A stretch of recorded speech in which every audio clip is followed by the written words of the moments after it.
Hello everyone, welcome to my channel start bio. आज का हमारा टॉपिक है फोटोसिंथेसिस इन हायर प्लांट्स। ठीक है, आज ये टॉपिक हम करने वाले हैं। फोटोसिंथेसिस जो है एक लंबी प्रोसेस है, तो ये 2 या 3 वीडियोस में कंप्लीट होगा। तो ये पार्ट 1 है। ठीक है, आज इसमें एक पार्ट हम कंप्लीट कर लेंगे। तो देखते हैं फोटोसिंथेसिस में इसमें क्या है।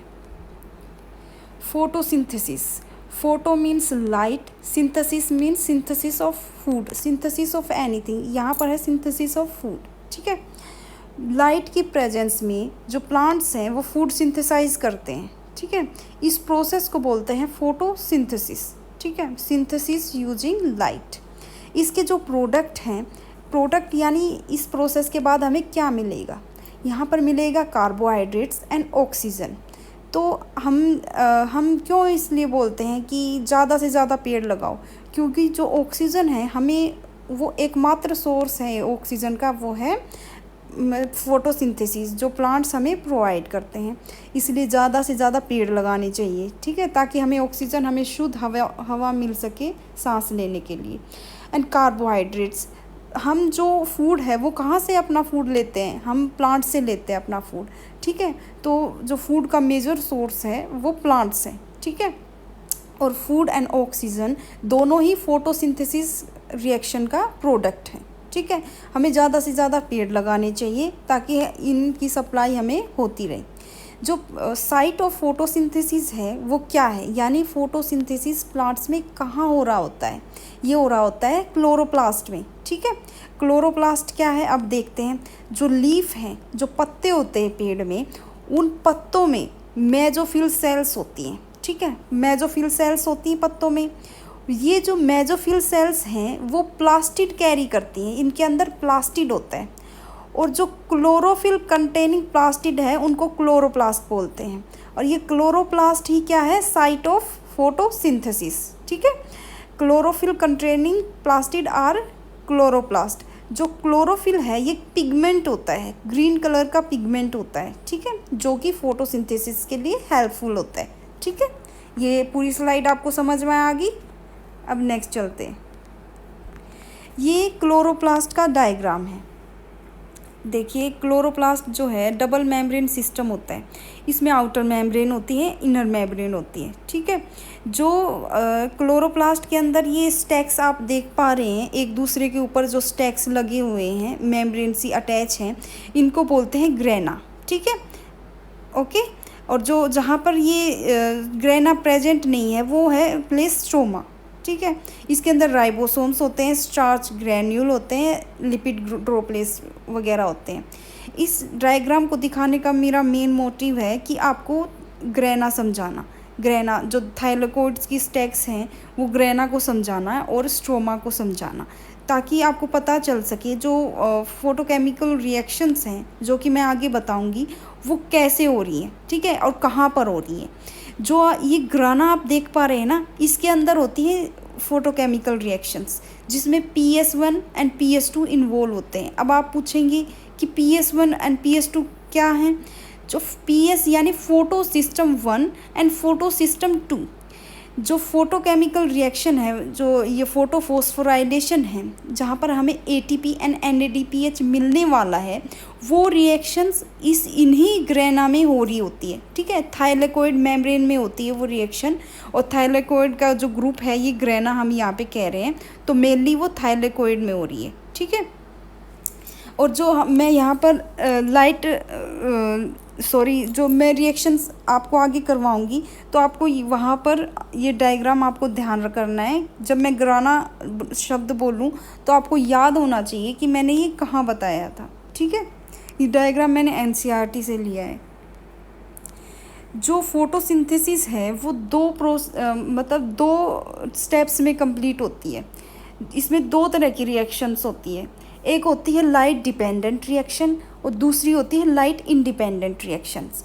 लाइट डिपेंडेंट में लाइट की ज़रूरत होती है, लेकिन लाइट इंडिपेंडेंट जो रिएक्शन है वो क्या है, उसको डायरेक्टली लाइट की ज़रूरत नहीं होती, लेकिन उसको उन प्रोडक्ट्स की ज़रूरत होती है जो कि लाइट डिपेंडेंट रिएक्शन में मिले थे।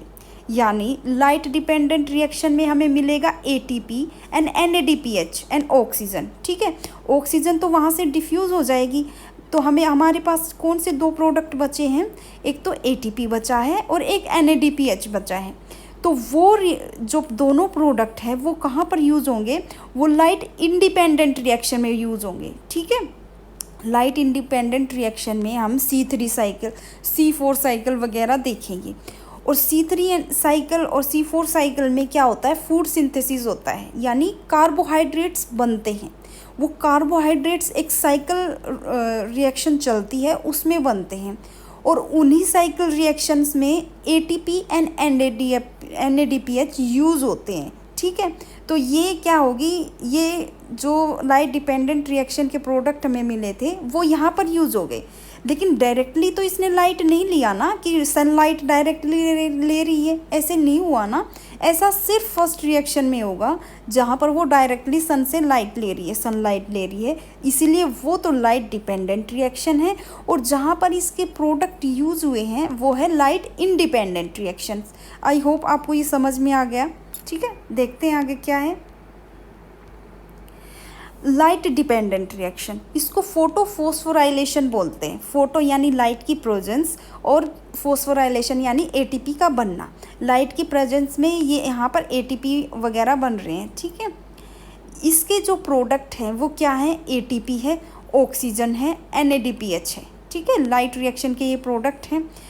इसमें दो स्टेप्स में होती है रिएक्शन, एक नॉन साइक्लिक फोटोफॉस्फोराइलेशन जिसको जेड स्कीम बोलते हैं। जेड स्कीम क्यों बोलते हैं, क्योंकि वो जो रेडॉक्स पोटेंशियल के अकॉर्डिंग हम अरेंज करते हैं, उनके जो भी रिएक्टिव्स हैं वो जेड स्ट्रक्चर बनाते हैं। ठीक है, इंग्लिश का जो वर्ड है जेड, उस जैसी स्ट्रक्चर बनाते हैं, इसलिए साइंटिस्ट ने इनका नाम जेड स्कीम रख दिया। ठीक है, ये नॉन साइक्लिक होती है। ठीक है, यानी साइक्लिक का मतलब क्या होता है, जहाँ से रिएक्शन चली वापस एंड प्रोडक्ट वही आके रुक गया, यानी वही बन गया। जहाँ से इलेक्ट्रॉन देना इसने शुरू किया था, वापस से इलेक्ट्रॉन इसी के पास आ गया, इसको तो बोलते हैं साइक्लिक। एंड अगर इलेक्ट्रॉन पहले वाले के पास नहीं आया, यानी वो नॉन साइक्लिक हो गया। तो दो तरह की रिएक्शन है, non cyclic photophosphorylation and cyclic photophosphorylation. ठीक है, लाइट इंडिपेंडेंट रिएक्शन है। इसमें क्या है, इसमें केल्विन साइकिल पढ़ेंगे हम, जिसको हम C3 साइकिल बोलते हैं। इसी को हम डार्क रिएक्शन बोलते हैं। ठीक है, इसमें क्या होगा, इसमें शुगर प्रोडक्शन होगा, यानी कार्बोहाइड्रेट्स बनेंगी, यानी फूड प्रोडक्शन होगा। ठीक है, दोनों फोटोसिंथेसिस की दो रिएक्शन है। पहला है लाइट डिपेंडेंट रिएक्शन, जिसके अंदर दो रिएक्शन है, एक तो साइक्लिक फोटोफॉस्फोराइलेशन एंड एक नॉन साइक्लिक है। ठीक है, दूसरा है लाइट इंडिपेंडेंट रिएक्शन, जिसमें केल्विन साइकिल वगैरह है। दोनों आपको समझ में आ गई। आज वाला जो लेक्चर है इसमें मैं सिर्फ लाइट डिपेंडेंट रिएक्शन करूँगी। ठीक है, लाइट डिपेंडेंट रिएक्शन पढ़ाऊँगी मैं इसमें, क्योंकि वीडियो ज़्यादा लंबा हो जाएगा अगर मैंने ज़्यादा पढ़ाया तो non cyclic photophosphorylation and cyclic photophosphorylation में पढ़ाऊँगी आज। ठीक है, देखते इसमें जो फोटो सिस्टम है, जो अपन आज पढ़ने वाले हैं, जो लाइट डिपेंडेंट रिएक्शन पढ़ने वाले हैं, उसमें मैं जेड स्कीम बताऊंगी। उसमें क्या है, फोटो सिस्टम्स होते हैं। Photo system 1 and photo system 2। ये 1 एंड 2 ऐसा नहीं है कि पहले फोटो सिस्टम 1 काम करेगा और उसके बाद फोटो सिस्टम 2 काम करेगा, ऐसा नहीं है।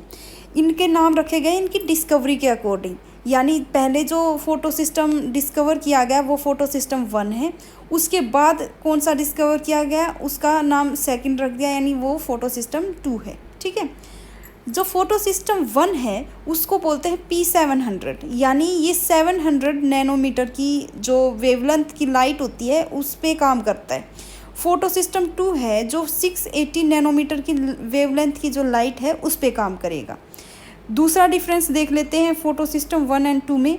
जो फोटो सिस्टम 1 है वो कहाँ पर होता है, ये थाइलेकोइड की मेम्ब्रेन में भी होता है और स्ट्रोमा लैमेली में भी होता है, ये दोनों जगह होता है।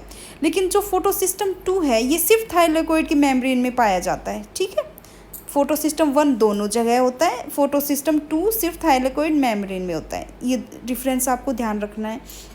दूसरा मेन डिफरेंस आपको क्या ध्यान रखना है, जो नॉन साइक्लिक फोटोफॉस्फोराइलेशन है उसमें दोनों सिस्टम इन्वॉल्व होते हैं, photo system 1 as well as photo system 2। लेकिन जो साइक्लिक फोटोफॉस्फोराइलेशन है उसमें सिर्फ एक फोटो सिस्टम काम करेगा, वो है फोटो सिस्टम यानी P700 यानी फोटो सिस्टम 1। ठीक है, आपको ये दोनों चीज़ समझ में आ गई। साइक्लिक में काम करेगा सिर्फ एक फोटो सिस्टम जो कि फोटो सिस्टम 1 है, और नॉन साइक्लिक में करेंगे दोनों फोटो सिस्टम काम, फोटो सिस्टम 1 एंड 2। ठीक है, आपको ध्यान रखना है कि कौन सी वेवलेंथ पे काम कर रहा है। 1 तो कर रहा है 700 नैनोमीटर के आसपास और 2 कर रहा है 680 नैनोमीटर के आसपास। ओके, अब देखते हैं इसमें क्या है। ये डायग्राम मैंने हाथ से ही बनाया है। ठीक है, अब देखते हैं, ये है नॉन साइक्लिक फोटोफॉस्फोराइलेशन, इसको जेड स्कीम भी बोलते हैं। देखिए इसका शेप जेड के जैसा लग रहा है, वैसे तो एन साइज लग रहा है लेकिन साइंटिस्ट ने ये जेड भी दिख रहा है, तो साइंटिस्ट ने इसका नाम जेड स्कीम रखा है। ठीक है, दोनों नाम आपको इसके ध्यान रखने हैं। दूसरी चीज़ ध्यान रखनी है, इसमें दोनों फोटो सिस्टम काम कर रहे हैं, photo system 1 and photo system 2। ठीक है, तीसरी चीज़ आपको ध्यान रखनी है, कौन सी नैनोमीटर पे काम कर रहे हैं।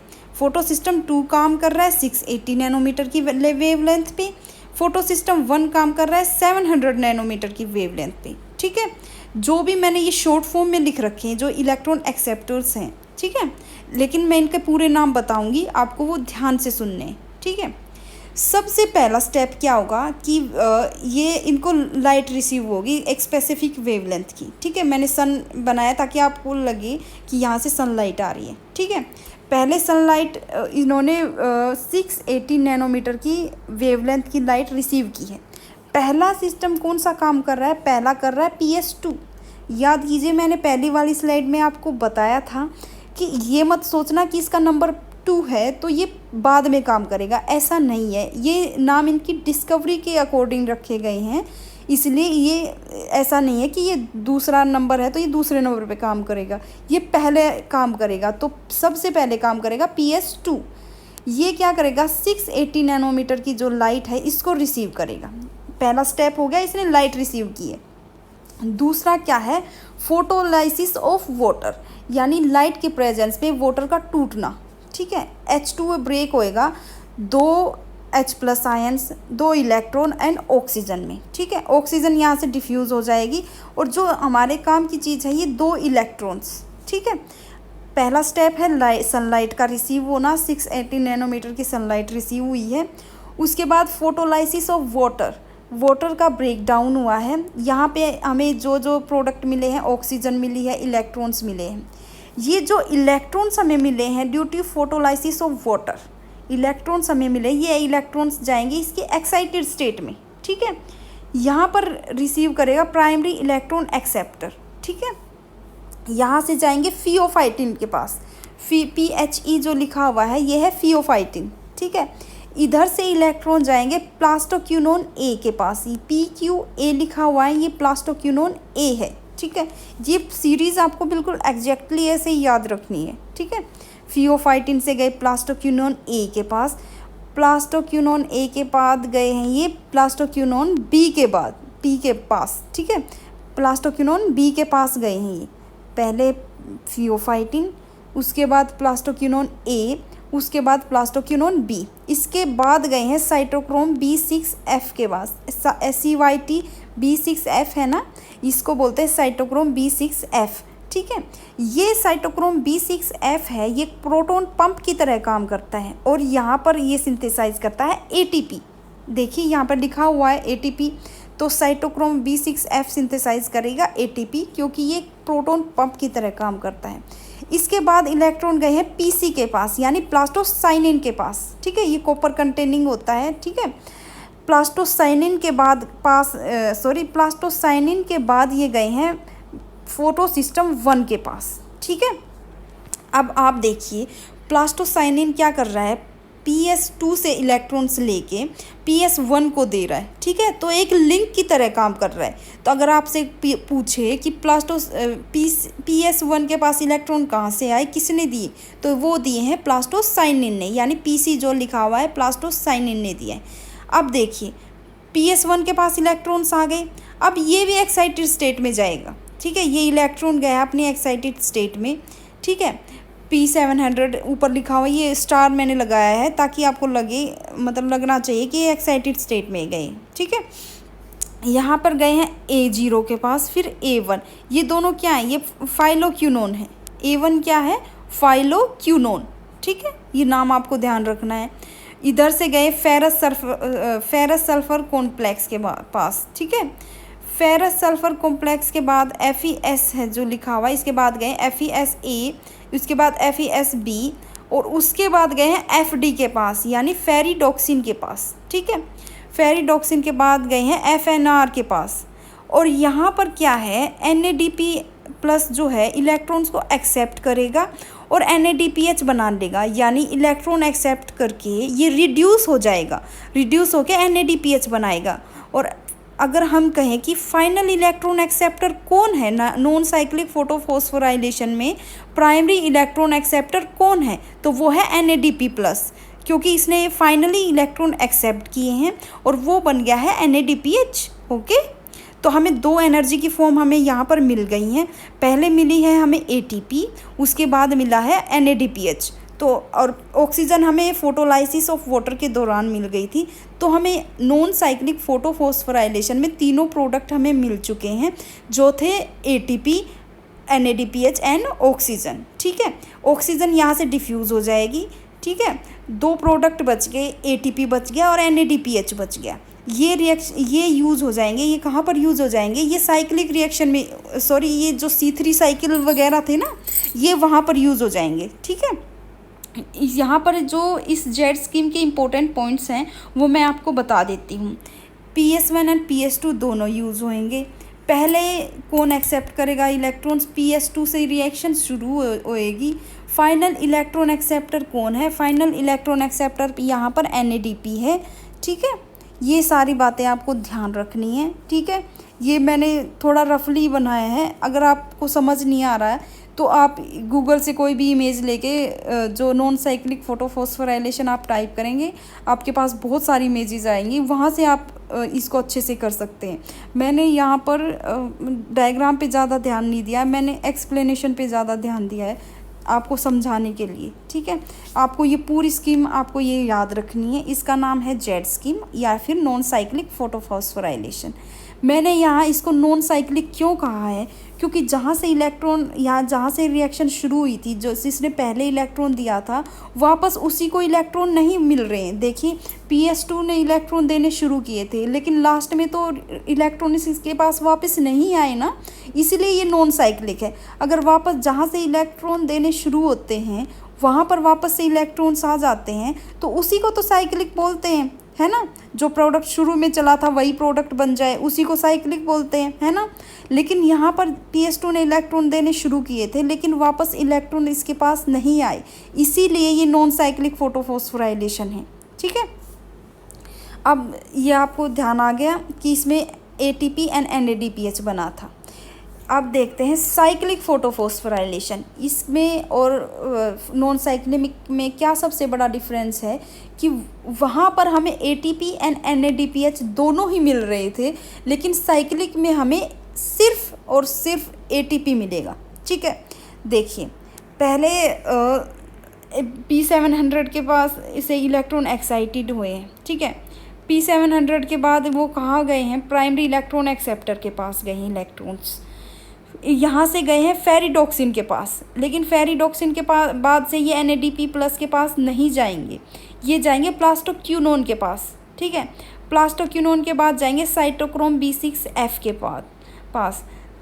साइटोक्रोम B6F क्या है, प्रोटॉन पंप है, ये यहाँ पर ATP सिंथेसाइज कर देगा, ठीक है। फिर इलेक्ट्रॉन जाएंगे प्लास्टोसाइनिन के पास और इसके बाद से इलेक्ट्रॉन सीधे जाएंगे P700 के पास, ठीक है। वापस से इलेक्ट्रॉन कहाँ जाएंगे, P700 के पास। देखिए जहाँ से इलेक्ट्रॉन देना शुरू हुआ था वहीं से वापस इलेक्ट्रॉन वहीं पे आ गया, तो ये है साइक्लिक फोटोफॉस्फोराइलेशन। इसका प्रोडक्ट है ATP, ठीक है। यहाँ पर PS1 इन्वॉल्व हुआ है सिर्फ, यहाँ पर PS2 इन्वॉल्व नहीं हुआ है, ठीक है। अब आप पूछेंगे कि NADPH और ATP फर्स्ट जो नॉन साइक्लिक थी वहाँ से मिले हैं। लेकिन ये जो एक्स्ट्रा ATP है ये हमें सिंथेसाइज करने की क्यों ज़रूरत पड़ी? देखिए शायद आप समझ पाएँ कि जो C3 साइकिल है वहाँ पर ATP ज़्यादा यूज़ होता है, NADPH कम यूज़ होता है। तो उस कमी को पूरा करने के लिए अगर हम सिर्फ वही रिएक्शन शुरू करते रहें, वही रिएक्शन चलाते रहे, तो हमें दोनों बराबर मात्रा में मिलेंगे। जो ATP एंड NADPH है दोनों ही हमें बराबर मात्रा में मिलेंगे। लेकिन जो लाइट इंडिपेंडेंट रिएक्शंस हैं, जो C3 साइकिल हैं, वहाँ पर ATP ज़्यादा चाहिए होता है। तो उस कमी को पूरा करने के लिए, उसकी सप्लाई ना रुके, इसलिए ये साइक्लिक फोटोफॉस्फोराइलेशन की रिएक्शन करवाई जाती है ताकि ATP की सप्लाई होती रहे और NADPH से ज़्यादा ATP बने। ठीक है, इसीलिए साइक्लिक फोटोफॉस्फोराइलेशन जो रिएक्शन है ये करवाई जाती है। ठीक है, इसमें सिर्फ PS1 इन्वॉल्व होता है। ठीक है, ये स्ट्रोमा लैमेली में होती है। जो नॉन साइक्लिक फोटोफॉस्फोराइलेशन है ये थाइलेकोइड की मेम्ब्रेन में होती है, लेकिन जो ये साइक्लिक फोटोफॉस्फोराइलेशन है ये वाली होती है स्ट्रोमा की लैमेली में।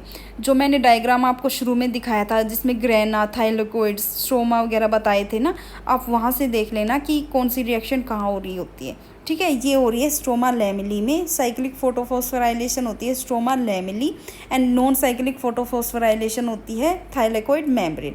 आई होप आपको ये चीज़ समझ में आ गई होगी। मेन पॉइंट्स आपको ध्यान रखने हैं। PS2 को कितनी वेवलेंथ पे काम करता है, PS1 कितनी वेवलेंथ पे काम करता है, कहाँ से इलेक्ट्रॉन कहाँ पर गए, पूरी सीक्वेंस याद करनी है आपको। ऐसा नहीं कि आगे पीछे कर दिया सीक्वेंस को, ऐसा नहीं चलेगा। आपको पूरी सीक्वेंस अच्छे से याद रखनी है। ठीक है, अगर आपको वीडियो अच्छी लगी हो तो प्लीज़ लाइक एंड सब्सक्राइब। और पहले भी बहुत सारी वीडियोस जा चुकी हैं चैनल पे, आप उनको देखिए। अगर आप आगे आने वाली वो जो C3 साइकिल्स हैं, C4 साइकिल्स हैं, आप उनको पढ़ना चाहते हैं तो अपडेट रहिएगा। मैं इसी चैनल पे ही वीडियोस वगैरह अपलोड करूँगी। और आपने अभी तक चैनल जो सब्सक्राइब नहीं किया है तो प्लीज़ सब्सक्राइब कीजिए। Thank you.